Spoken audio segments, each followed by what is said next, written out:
Today it's partly cloudy, a low of 55 degrees, but the rest of the week is looking pretty comfortable. Temperatures range in the low 80s, and it will be partly cloudy all week, so it should be a pretty good one. We'll have those full weather updates for you later on in the 6 o'clock report. 3 boys have been found dead in a creek on Maryland's eastern shore. Their bodies were recovered yesterday morning after their families searched for them through the night in Federalsburg. Kayla Ayers reports. Federalsburg's Haitian community watched from afar as one by one emergency crews recovered 3 boys' bodies from the Marshy Hope Creek. An 8-year-old boy and 2 12-year-old boys were last seen around 5 p.m. Saturday playing basketball just up the road at the First Church of God. It's like a routine. Go to the store, get something to drink, something, go play basketball. They know to come straight home. But they didn't come home. Irene DeRosier realized her stepson was missing when she got home around 11 p.m. from work. Home last night, we looked everywhere and we called the police, and not until this morning they find out what happened. Authorities say the boys appear to have accidentally drowned. DeRosier says she doesn't know why her stepson, who came to the U.S. from Haiti in March, would go into the creek. I can't believe that because he's afraid of water.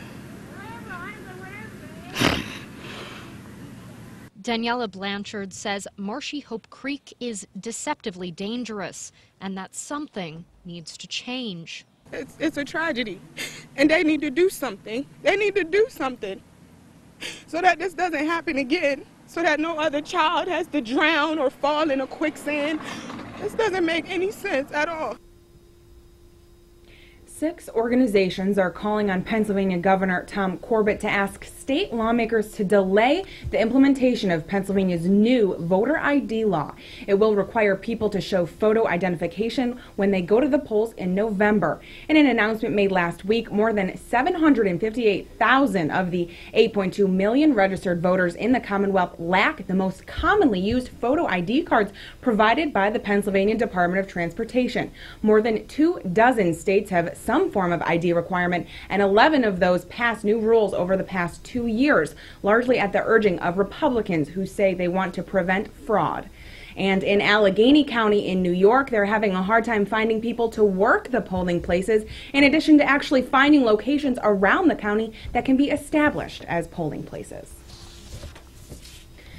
Allegheny County Department of Public Works has closed for the second time in 2 decades the County Route 46 bridge over the Genesee River.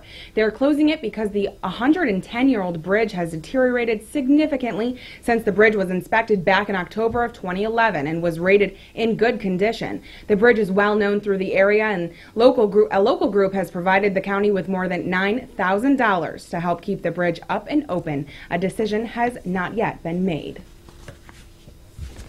Governor Andrew Cuomo announced yesterday that a new 8-mile segment of the 365-mile Erie Canalway Trail will go out to bid in 2013. The project hopes to finish off the statewide recreation of the trail in Niagara and Erie counties. The new section of the trail will run between Amherst and Lockport and will connect the existing Erie Canalway Trail segments to create a continuous 100-mile bike and hike path. Bids are scheduled to be opened in July of next year, with construction beginning in September of 2013. The new section of the trail is scheduled to open the following year. Over the weekend, the New York State Appellate Court upheld the Marriage Equality Act. New York Governor Andrew Cuomo made an announcement that reads, "Today, the New York State Appellate Court 4th Department upheld New York's Marriage Equality Act, which ensures that marriage is available to all New York couples, regardless of sexual orientation. This law was passed by both houses of the legislature and signed into law in June of 2011.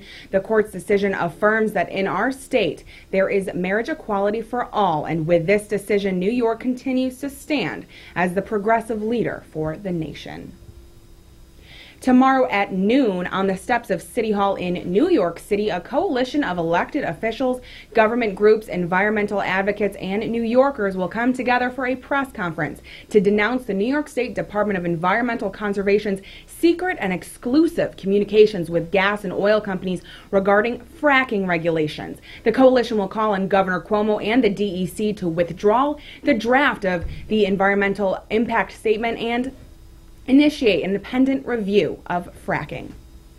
Stay right here on News Channel 25 for more of the latest breaking news on the 6 o'clock report. Keep it here.